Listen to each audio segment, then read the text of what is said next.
3, 2, and 1. Boom. We are on. We're live recording. This is SHB Unfiltered, the podcast. The podcast is Saturday, 25th of April. SHB Unfiltered is still alive and kicking. We are on episode number, what, Chris? 36. 36, which means we are the only podcast currently live streaming every single day for 36 consecutive days during lockdown as we're still quarantined, which I think is incredible, man. Like, just the amount of consistency we've had.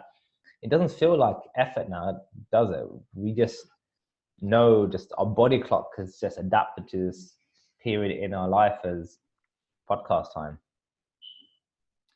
It's part of our lifestyle now, Ruben. It's a lifestyle. Definitely. It's definitely ingrained in us, and I'm proper loving it, man. The other thing is, I had a thought this morning do you remember when I said that kind of on average podcasts have like a make or break point when they reach episode 7 or 8? If you get past that point, then you're in a good space. That's a statistic that kind of, if you get past episode 7, episode 8, then you're more likely to carry on into double digits in the deeper in. And we are long past that point, my friend. Long past that point. And it's literally only been like 5 weeks. 5 weeks, if that. Yeah, 5 weeks. I don't know. If it is 5 weeks, that's gone quick. It is. It's 35. How many days are in 5 weeks, Ruben? 35. Yeah, so it's pretty incredible.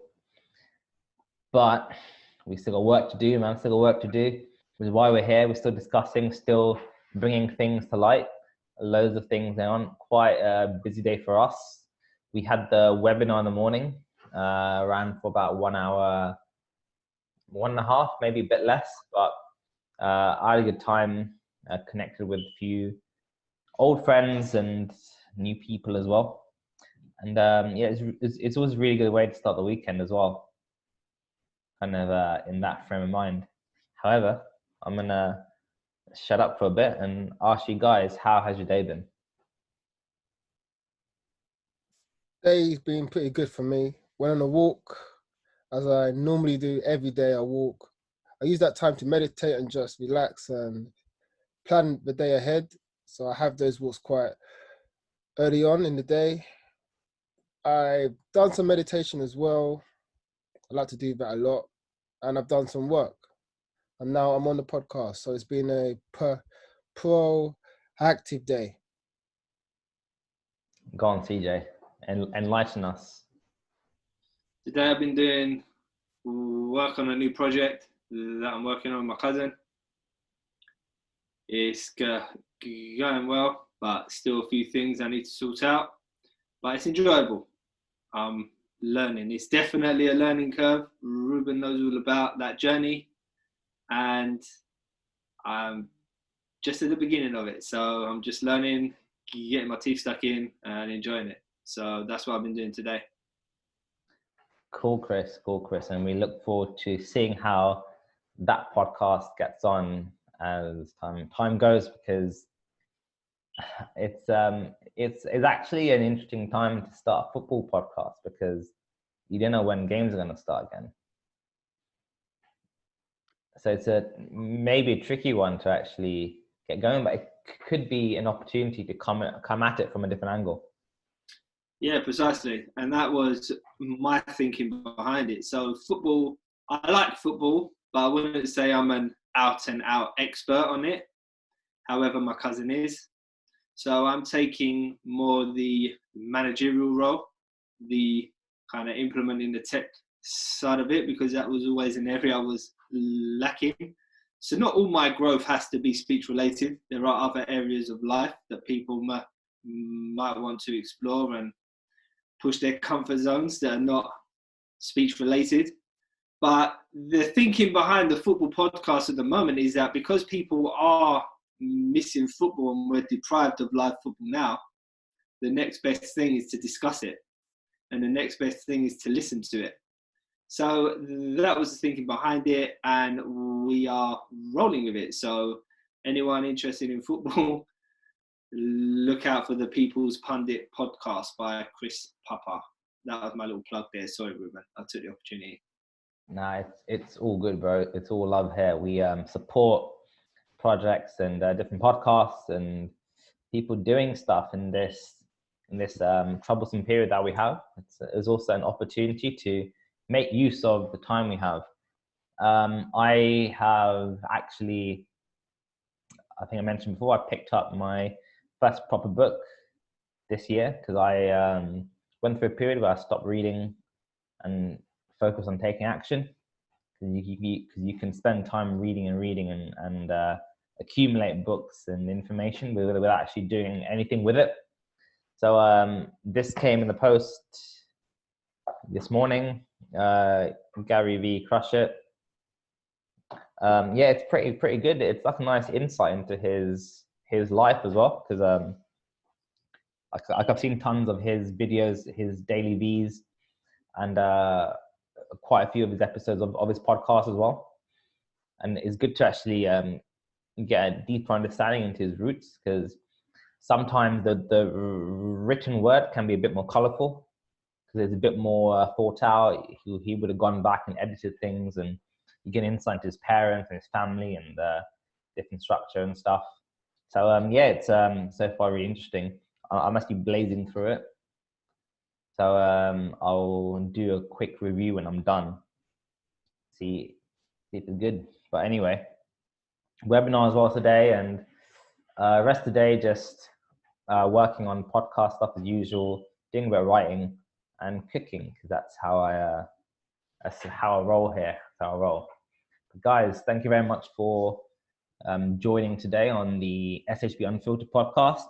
We hope that people watching will leave comments and questions. We will continue to engage and address you a lot about your opinions, your thoughts, and your queries on us. We're going to move on. Today's topic, something we've actually spoken about before, but I'm going to bring it back because when we did it last time, I think Aya was here. So I'm going to start off with the basic question. And I want you guys to go into detail about don't just talk about like the bureaucratic stuff, but talk about concept and everything. But how do you start a charity? How do you start, and how do you build a charity? I think we already have understanding of where the idea came from Chris's dad, but I want to go more into process, the challenges, and try to give a bit more details about types of people you had to put yourself in front of and what you gained from those experiences. Whichever one of you wants to kick off, go for it. I'll kick off. I'm sure Aya's got a lot to add and we can go back and forth. But that is definitely one hell of a question. So the concept or the reason behind the charity is because you want to help to contribute towards trying to solve a problem that people have. And the reason why we wanted to start this specifically was to provide the support that we felt was lacking within the stuttering community. But to start a charity is not a straight road. Before you carry on, Chris, I just want to take you one step back to that point you just made. I just want to check, were you addressing a gap that needed to be filled, or were you providing an alternative because other things weren't suitable? I think that we will be perceived that we're just offering an alternative to people that do not delve a little bit deeper into what we do. But I feel and I believe that we are filling a gap that needs to be filled. And the reason why I believe that is because I was that person that needed that gap at some point. And The reason why we created Stop Holding Back is because the approach that I received in coaching was completely different from anything I had ever experienced before. And what we want to do is to be able to offer that to more people. Because when you try to implement it elsewhere, it's not received. So we needed to start our own organization to push this. But in order to do this, you do need a lot of support. If you want to go quickly, you can go alone. But if you want to build something good, then it's better to go together. So we felt the need to bring a team together. We felt the need to get people that have run charities before and walked this path before to advise us, because what we didn't want to do is waste 5 years going up the wrong path where someone can correct it straight away. So the first thing I would say is you definitely need a mentor or someone experienced in the charity sector, because the charity sector is not like any other.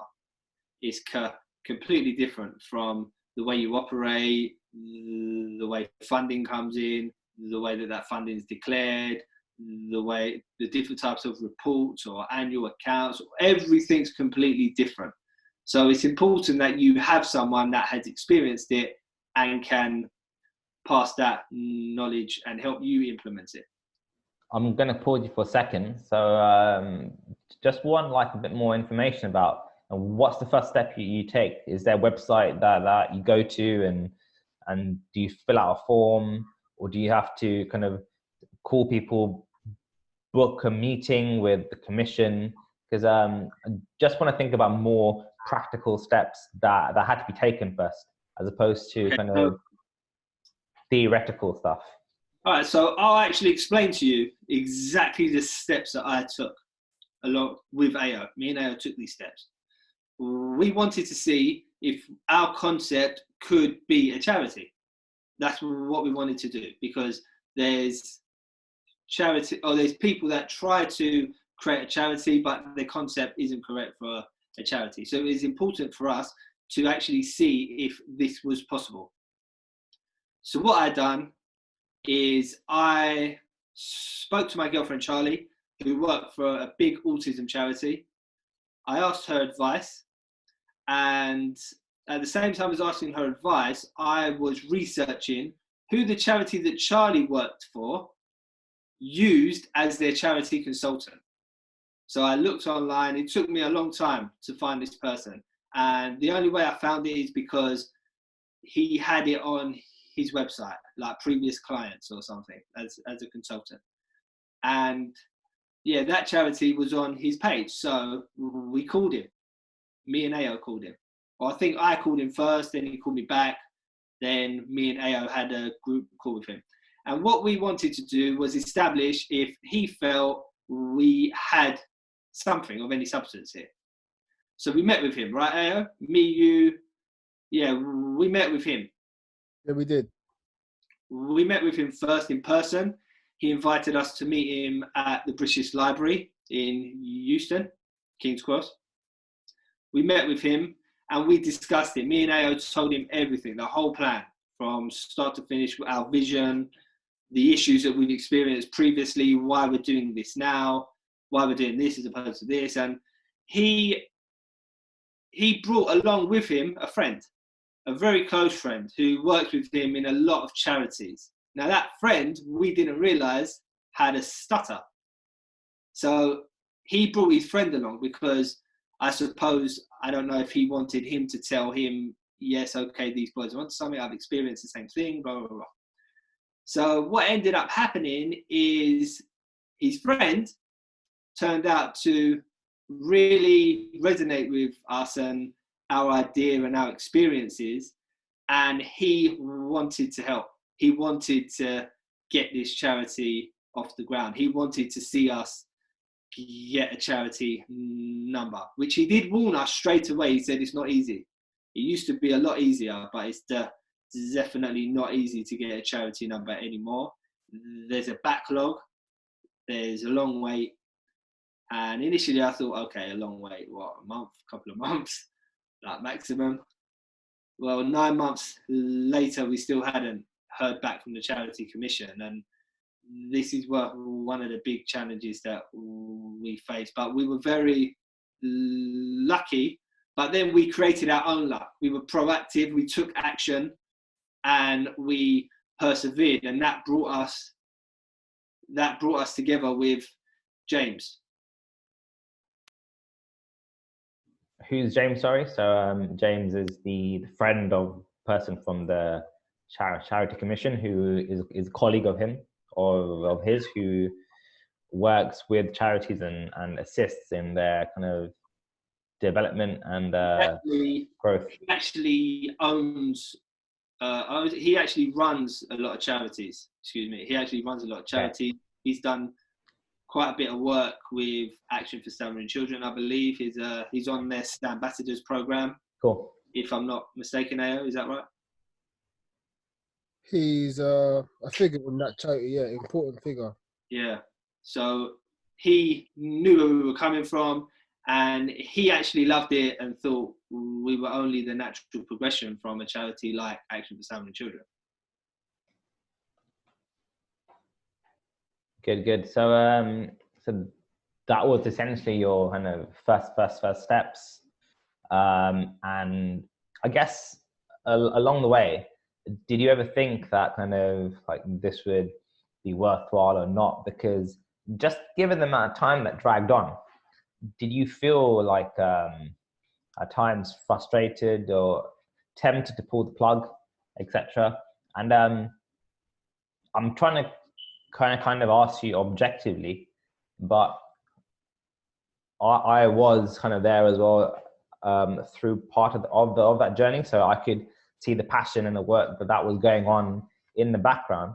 But in terms of the official process to obtain the charity number and the incorporated status with the Charity Commission, was there a growing sense of frustration and temptation to kind of deviate a bit from that route? No, because the charity was the best route for us in terms of having the ability to provide the support that was needed. We couldn't really start a company and do what we wanted to do. The charity was the best route, and we decided we are going to open a charity no matter what. And we had some ups and downs, a lot of setbacks, but we just had the idea that we were going to open this charity, and we persevered. I think in general... What kind of setbacks were you having? Sorry, so like just expand a bit on the challenges, because I think it's good to actually have this information out there for other people to understand what we've gone through to get to this point, and B, just for kind of like information if other people are keen to start their own charity. You have to build a team, like Chris said. You have to build your team and find people who know what they're doing in terms of the charity sector, in terms of finance, in terms of getting grants, in terms of the application, bank accounts, all of that stuff. You need to find these experts, and sometimes you do have to pay them as well, because they are helping you to open up this thing you want to do, and it costs money and time sometimes. So just having that in mind, you have to know what you're getting into before you start. And for us, we was prepared for that. So we found people who knew what they were doing. James, we found an accountant, a firm that could help us with the accounting side. That was really, really good. And we found some help on how to write the actual application to become a charity, which was a very long process. We had to gather a lot of information from different places to actually write this long application so we can actually submit and apply, which took us about 4 to 6 weeks. So that in itself is very difficult, and we had to find more people to give us more information about what should go inside that application so we could ensure we was successful. So you just have to prepare prepare yourself for the downs, because there's a lot of downs. Did it feel slightly like kind of Dragon's Den-esque, where you were where you kind of had to propose a plan towards a panel, and then they would be very like critical and be picking out different things to actually assess if this was a suitable plan for the incorporation of a charity? Yeah, for sure. For sure. It's not just submitting that application and waiting and there's your charity number. They were coming back to us with asking us about this section. Can you elaborate? What do you mean by this word? What do you mean by that? What do you mean by that? There was a lot of backwards and forwards before we actually got the charity number. But you got to realize that when you have an idea like this and you're trying to bring a team together to help you create it and execute it, it's very difficult when they know how difficult it is to get a charity number. So it's almost as if, as the year dragged on, it was like the team was like, okay, let's wait until the charity number comes. And that makes it difficult to get things going within that year. But then once the charity number comes, it's like, okay, it's official. Now let's start work. But there was work that me and Ayo had to do throughout that whole year. And we didn't know really for sure we were going to get the charity number, you know. So it's difficult. Like, Ayo, tell Ruben how many times we had to go to the bank just to open a bank account. I think it was 5 times. We had to go back. Because the bank people had no idea what they were doing. They do not normally open accounts for charities. So they were giving us wrong information and had to go back and forth until eventually we got the paperwork together for them to open us an account. That sounds hilarious, by the way. It was terrible. It was terrible. 5 times for sure. Definitely 5 times. It was terrible because the bank we used is nowhere near any of our homes. So we were traveling like half an hour both times to open this account, and then they say, no, you need this. And I'm like, okay. And then the next time we go, we take whatever it was. And they say, oh no, but it's not this. We actually need this as well. And it's like, but you didn't tell me this last time.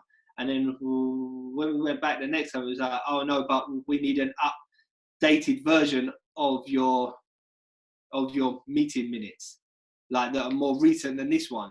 And it just kept on going backwards and forwards. And yeah, after the fifth time, the manager of the bank knew us by name. And we hadn't even got an account there yet. Sometimes that isn't a good thing. Sometimes it isn't a good thing sometimes. It was crazy. But listen, we got there in the end, and we're here now on episode 36 of the podcast. I'm going to take a slight sidestep now. Don't worry, we will come back. But Callum Schofield, friend of SHB, just posted several minutes ago saying, I think the stuttering community needed something like this. The program I was on will always be part of me. But SHB appeals to me a lot because of the different/fresh approach. Thank you, Callum. And I guess it's kind of these types of messages and feedback that we get from people that, I guess, validate why we are doing what we do. And I guess it maybe helps justify that all the effort you guys went through in incorporation of the charity is actually going to some use and value. Because I'm sure like you can both understand that not everyone is actually open enough to actually speak up and vouch for the charity for many reasons. So this is why kind of we do rely on this type of feedback, but it's always good to get that in kind of the public eye. So we thank you very much, Callum. Now, I was going to ask now, what was the response, the immediate response from the general stuttering community when word got out that SHB was kind of in formation and creation and was going to be an additional charity within the landscape of the UK stuttering community. How was it received by kind of BSA and some of the other groups?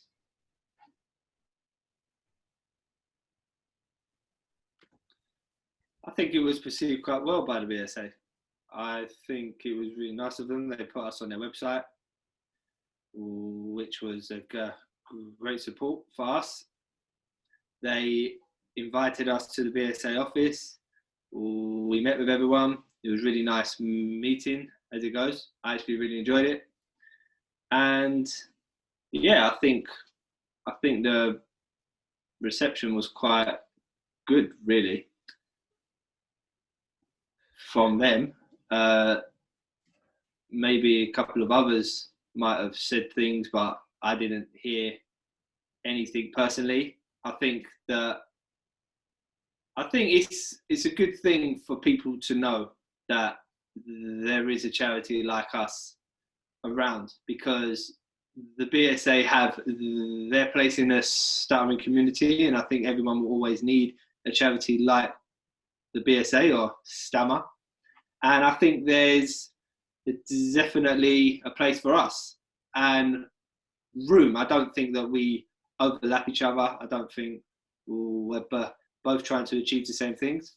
So I think that there was support there, and it was really good to get. Ayo?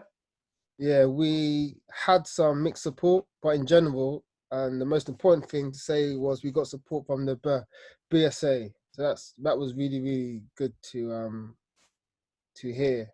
Like Chris said, we got invited to a meeting, had a lovely conversation with Jane, the CEO, and she's in full support of what we're doing. There is no overlap, as we are our target market, our target person who stutters wants to improve their speech using some sort of technique. That's the difference. We are not trying to tell people who stutter in general they have to change their speech, because they don't. But for the people who want to, like me, Chris and Ruben, we are here for them. So there's actually no overlap whatsoever. Yeah, that's fantastic. And I can also kind of vouch with my experiences with the then employers Stammering network, which was an offshoot of the BSA run by Ian and Helen. Like really, really lovely people that I stay in contact with still. They would kind of do work with corporations in the city and different employers to lobby for more inclusion and awareness of people who stutter. So they were all on board with us and the stuff that we were doing. And yeah, I felt that reception was generally good. I think I got a fair more comments and feedback from people privately than publicly, but that's a separate conversation. But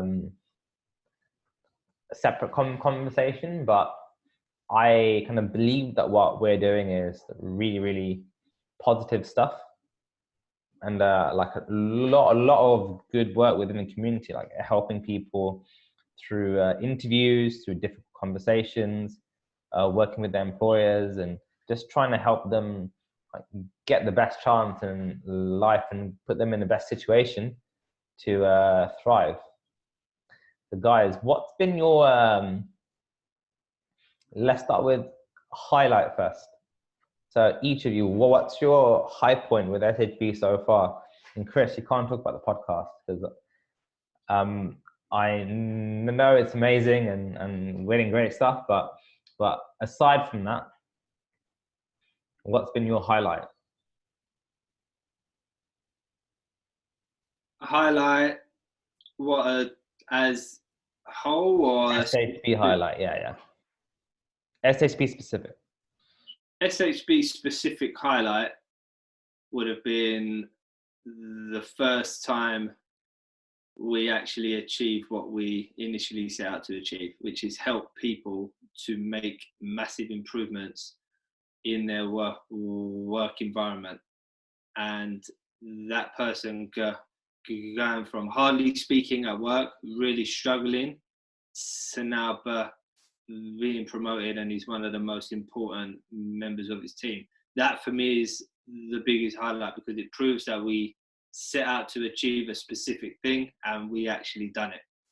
So the first time that we did that was the most satisfying thing. It's satisfying every time we do it, but the first time it's like, okay, yes, like we actually done it. We achieved it. Everyone thought it wasn't going to be possible for us to even have a charity, but we're actually doing what we set out to do.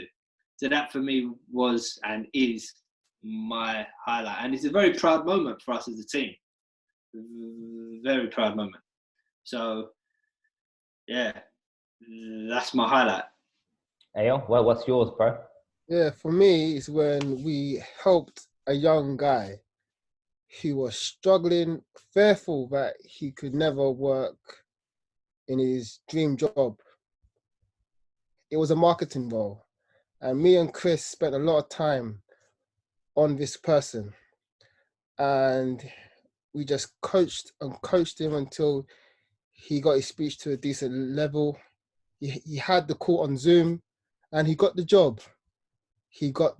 And that felt for me so amazing. And it was very short notice. Me and Chris worked with this guy in one session, one coaching call. What kind of stuff were you doing? So were you like running through strategies or technique, or were you like rehearsing questions, or we were just... What exactly were you doing? Without going into detail about specifics, what was the general structure? The general structure was to let him know that it's okay to work on your speech. This person had already had some experience with the technique we use, and we were just letting him know that it was okay to show yourself as a person who stutters using this technique, and to disclose yourself. Because if you get this role using this technique and then you start the job and then you stop using it, you're gonna find yourself in a storm. So we were just trying to let him know, just accept you have a stutter. It's okay to stutter. You use this technique, be honest. And that was the whole call. And we had to drill it into him over and over again. Of course, we did some drills on certain sounds and stuff. But most importantly, we helped him practice his presentation. We sat there for at least an hour and a half, just watching him and assessing the presentation he was about to give in the interview to get this job. And just knowing that me, Chris, and you are willing to give that type of time to people for free at this point and change people's lives, that's what gives me the most joy, because that is what Stop Holding Back's about. It's not about making money, it's about actually changing people's lives. That's what we do.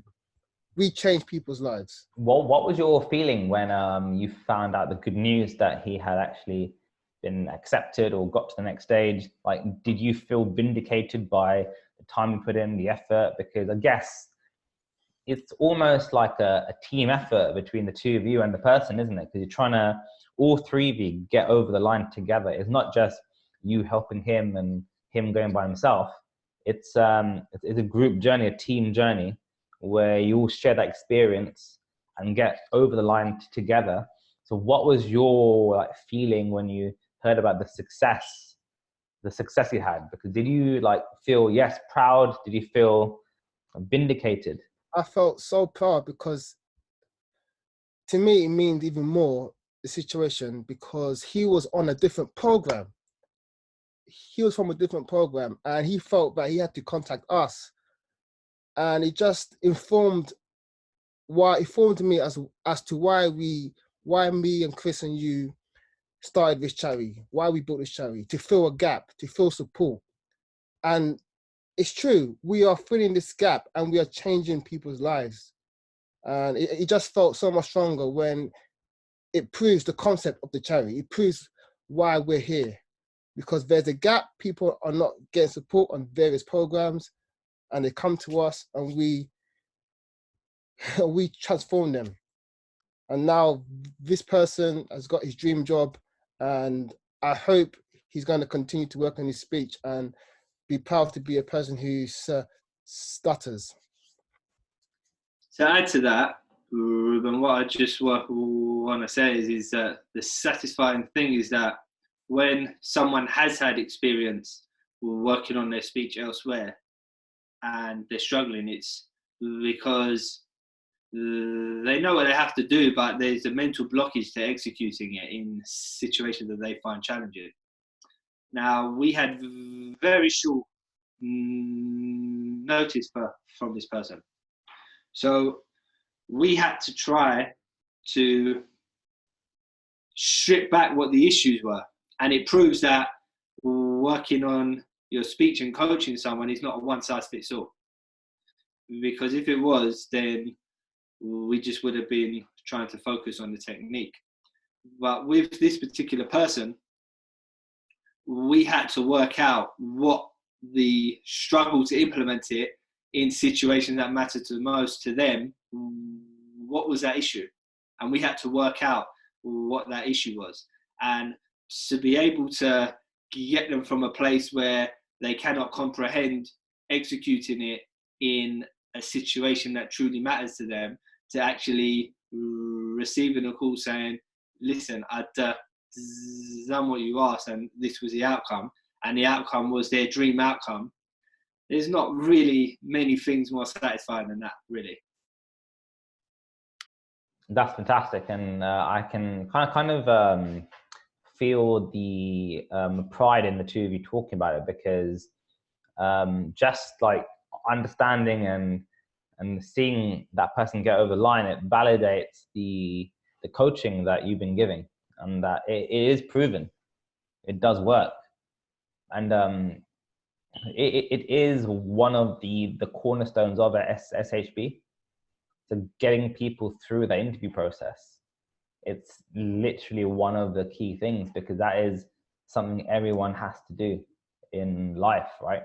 To progress, you need to present yourself in front of people and be accepted, win business, win deals, win jobs, and really kind of sell it. Like I personally, I'm in a situation where I have to interview someone soon for a role. So I'll be interviewing someone. So kind of on the other side of the typical person who stutters situation.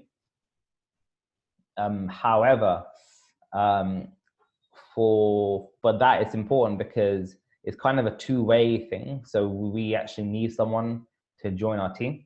So I have to kind of, at the same time, ask the relevant questions to assess suitability. I also have to kind of promote and sell the business as well, so they get the buy-in. So so seeing that experience from the other interviews I've given as well, it makes you rethink what the interview process is, because it isn't just a case of they hold all the cards. There is an element where they do have the advantage, but it isn't as skewed as the way people think. And we have that experience between us, you yourself as a recruiter, and in terms of the other roles and jobs and in industries that we work in. We are here to like transfer this information and as guidance to other people who stutter and allow them to gain success. Because in the end, this is why we started the charity. So it's our bread and butter. And you guys kind of doing that, if that was recent, then I'm assuming it was during lockdown as well. So that's another lockdown achievement for the charity. Yes, it was. And also assuming it's over Zoom as well. So you have that. that experience as well, like succeeding, getting someone through the process over VC, which is going to be more common going forward. Different skill set completely. Yeah, I mean, it's one thing to coach someone, but it's another thing to inspire them, like, motivate them, get them fired up, get them to love working on their speech again, get them to believe in themselves again, get them to boost their self-esteem again. And this is all over Zoom. It's a different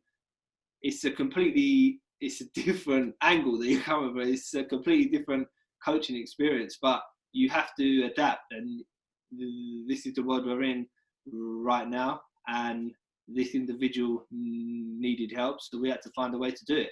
And we managed to help him.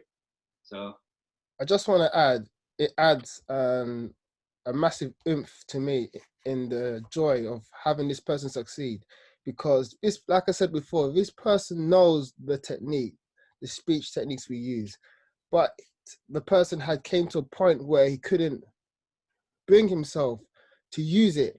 And me and Chris, somehow, some way, put a massive amount of belief in him to show himself and to be proud of that he has a stutter and it's okay, and he can still perform and reach for his dreams. That is why I'm so happy about that moment, about that person, because that person was in a place where that person was in a very bad place. And me and Chris, we saved his life. That's how I feel. That's why I'm so passionate. I feel like we saved this guy's life. That's how I feel about it. Cheers, guys. And I can only assume that there will be more people that we can help going forward as SHB grows and we grow ourselves and our kind of community grows as well. Because the more work we do, the more kind of people hear about us, and the more people who need help, they come to us, and we will be there. We will be there. Build it and they will come, right? Build it and they will come. Guys, I'm wrapping this up very, very shortly. I'm gonna let you. 1 minute. I'm gonna let you guys carry on and give your like final takes. Spend a few minutes, and when you're ready, we'll 1 minute, Ruben. Have as long as you want, Chris. Don't worry. No. This is for you. You've asked us what our highlight is. Please, I'm throwing it back at you. I want to hear your highlight. Oh, my highlight. Oh, my highlight. My highlight was probably, I think it was that first or second meetup we did at WeWork. I think it was that because, guys, we spent so long just on the laptops together in kind of places where they had free internet, just working away and going in there and seeing other people who had found out about the community, being there and meeting them, playing pool, ping pong. It just turned concept into reality. That for me was when it became real.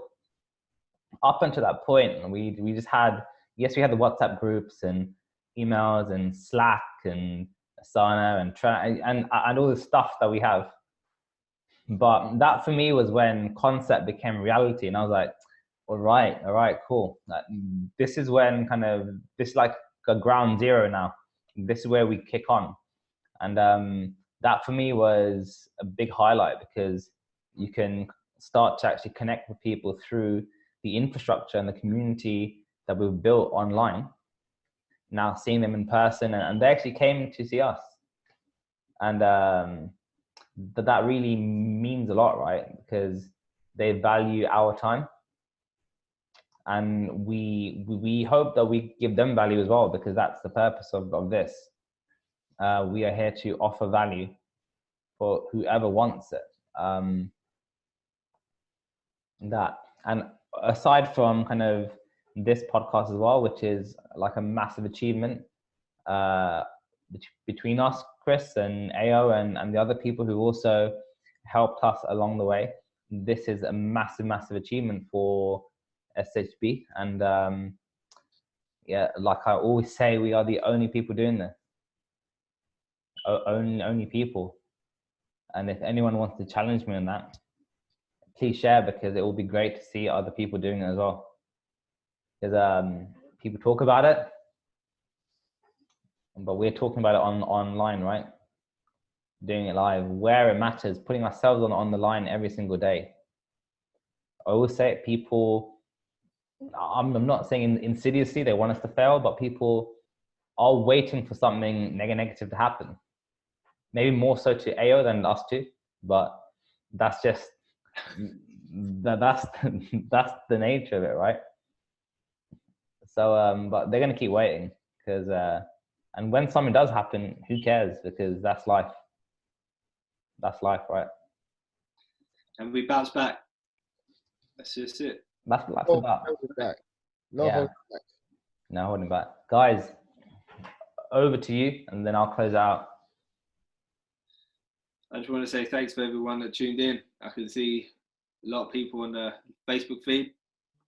And yeah, I just want to tell everyone to look out for Callum Schofield tomorrow. He's going on a mad one tomorrow. Is it from 1 p.m, Ruben? Yeah, 1 p.m. for 2.6 hours podcast. Support him, tune in, show him some love, and yeah, cheers everyone for tuning in today. Over to AO.